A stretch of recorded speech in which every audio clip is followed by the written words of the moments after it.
제가 지금 송파로 이사를 가려고 하는데요. 네. 그 송파동에 있는 현대 아파트랑요. 네. 그리고 그 문정동에 있는 네. 그 프로지오 1차 아파트 어. 그 두 개 중에서 하나를 지금 선택을 하려고 하는데 네. 그 이제 딸아이가 둘이 있어가지고요. 네. 아직은 어리긴 하지만 아. 그 학군도 좀 저 신경이 쓰이고 그리고 향후 전망도 좀 알고 싶어서 전화드렸습니다. 알겠습니다. 우리 두 분 자녀분을 두신 거주를 목적으로 지금 송파동에 아파트 두 개를 보셨는데 하나는 송파 현대 아파트 말씀 주셨고 하나는 문정동의 푸르지오 1차 아파트 말씀 주셨어요. 자, 거주 목적을 따져서 학군까지 고려해 봤을 때 어디가 좀 더 좋을지 따져 볼게요. 팀장님과 인사 먼저 나눠 보세요. 안녕하세요, 시청자님. 네, 안녕하세요, 팀장님. 잘 보고 있습니다. 네, 감사합니다. 따님이 많이 어리신가 봐요. 네네, 지금 하나는 5살이고요. 하나는 뱃속에 이제 5월에 태어나요. 그러세요. 축하드립니다. 네, 고맙습니다. 네, 지금 두 개 아파트를 보고 오셨는데 네, 사실 이제 제 상담을 몇 번 보신 분들께서는 제가 그 아파트 두 개를 보고 온 분들에 대해서 어떻게 답변 드리는지 좀 아실 거예요. 네네. 제가 보통 어떤 식으로 답변을 드리냐면 네. 모든 분들께서 거의 대부분 똑같아요. 다 이제 비슷한 가액대의 물건들을 여러 개를 보고 오세요. 네. 그래서 저한테 뭐가 더 좋으냐라고 말씀을 해드리는데 네. 물어보시는 분의 선호하는 어떤 형태와 제가 선호하는 형태는 또 다른 거거든요. 아, 네. 저는 아이가 없어요. 그러니까 저는 네. 제가 집을 선택할 때 뭐가 제일 중요하냐면 네. 회사 출퇴근하기 얼마나 편한지가 중요해요. 아, 네. 다른 거 볼 필요 없이 저는 딱 그거 하나만 봐요. 아, 근데 아이 있으신 우리 시청자님께서는 아이 학군도 보셔야 되고 또 주변 네. 환경도 보셔야 되고 또 네. 사모님과 우리 시청자님 두 분 다의 직장과의 거리도 보셔야 되고 네. 따져야 될 게 너무나 많잖아요. 네네. 그래서 그런 선호도, 각 어떤 요인별로 선호도의 우선순위를 두고 그중에 내가 어떤 우선순위가 가장 높은지를 보고 그 조건을 충족하는 물건 고르는 게 가장 나을 것 같아요. 네. 제가 이 얘기를 왜 드리냐면 첫 번째, 네. 비슷한 가격대의 물건은 이런 요인들의 조합으로 형성된 가격이거든요. 아. 근데 어떤 한 물건이 똑같은 예를 들어 한 10억이다. 똑같은 10억짜리 물건이 있으면 10억짜리 금액에 형성되어 있는 입지적인 요인들, 교육적인 것들, 뭐 직장과의 거리, 이 모든 것들이 A라는 물건의 가격을 형성을 하고 네. B라는 물건의 가격은 얘는 입지가 얘보다 조금 더 떨어져. 근데 교육은 이거보다 좋아. 직장은 여기서 조금 더 좋아. 이런 식으로 해서 플러스 마이너스가 쭉 형성되면서 가격이 같은 거거든요. 아, 네. 그러니까 사실 집을 선택하는 문제는 가족하고 상의하는 게 가장 맞다라고 저는 봐요. 아, 네네. 그래서 문정동과 송파동 중에 학군이 어디가 더 좋으냐? 학부모가 저보다 더 잘 알아요. 네. 그러니까 제가 이걸 판단해 드릴 수가 없는 거예요. 네. 그래서 저는 한 가지만 말씀드릴 수 있는 게 뭐냐면 네. 가격대가 현재 비슷한 물건은 10년 뒤에 가격이 어떻게 돼 있을 거냐? 어디 하나가 여기가 있는데 어디 하나는 여기가 있을 거냐? 네. 절대로 안 그렇다. 아, 지금 10억짜리 물건 하나가 20억 가면 다른 애도 20억 가 있는 게 가격이에요. 아, 네. 제 말씀이 못 믿어오시면 문정동 현대아파트 10년 전 가격, 송파동 현대아파트 10년 전 가격하고 네. 문정동 아파트 10년 전 가격을 비교를 해보세요.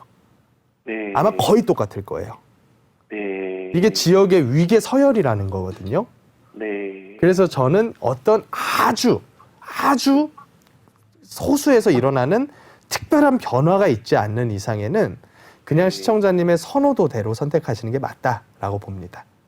아, 그러면은 제가 직장은 잠실 쪽이 가까우니까 직장 다니긴 그쪽이 편하긴 한데 문정동이 재개발 계획이 크게 있다 네네. 그래가지고 예. 뭐 사실 문정동이나 송파동이나 거리는 비스무리하기 때문에 네네네. 저희 입장에서는 이제 그 학교도 다 초중고등학교가 모여 있더라고요, 둘 다. 네, 맞습니다. 그래서 아무래도 좀 잠실이 가까운 쪽이 더 낫지 않나 이런 생각을 하긴 하는데 네네네. 예, 또 저 역시도 그 전문가님- 지역의 이름이 가지는 그 분위기에서 봤을 때는 문정동 같은 경우에는 업무에 대한 부분, 또 유통에 대한 부분, 주거에 대한 부분이 혼합되어 있는 그런 형태인데 송파 같은 경우는 아주 대표적인 주거 지역 위주로 구성되어 있는 지역이다. 아, 그래서 그런 형태로 봤을 때는 송파 쪽이 자녀 키우기에는 조금 더 유리하지 않을까. 제 개인적인 생각입니다. 이거는 어떤 선호도와도 네. 가까운 성격이고. 예, 그래서 어찌됐건 무게는 비슷하다라고 저는 봅니다. 예, 알겠습니다. 근데 송파동도 지금 네. 오래된 아파트들이 많아서 재개발이 이제 주위로 많이 일어날 거라고. 이제 그러긴 재개발과 하더라고요. 재건축은 다른 건데 네네. 재건축이라고 보시면 돼요. 아, 재건축. 일반적인 공동주택들, 아파트들은 전부 다 재건축 행위로 간다라고 보시면 되는데 네, 재건축이 가격, 주변 집가에 영향을 미치느냐 안 미치느냐 이거는 논문들에서 분석을 해놓은 게 있기는 해요. 네. 있기는 한데 어차피 현실에서 그게 실제로 어떻게 가냐면 제가 여태껏 공부한 시장은 그래요. 네. 한 군데, 두 군데 재건축 단지들이 지들끼리 재건축하는 거는 주변 지역들에 크게 영향을 미치지는 않는다라고 저는 봐요.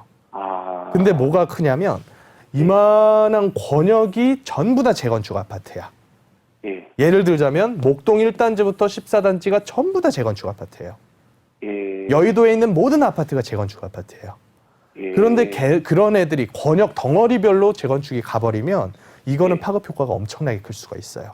예, 근데 그쪽 일대는 그런 권역별인 재건축은 사실은 많진 않다. 대규모 단지들의 재건축은 있어도. 예. 그래서 이거는 크게 고려하지 않아도 될 것 같아요.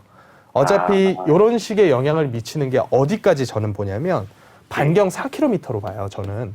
네. 왜냐하면 사람의 주거 이동 평균이 4km 정도로 나오거든요.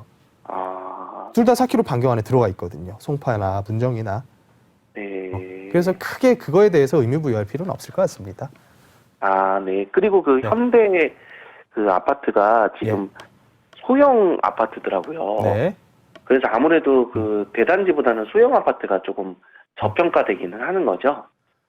이런 거예요. 아까 제가 설명드린 거랑 똑같은데 송파에 있는 게 단지 규모라는 변수에서 마이너스예요.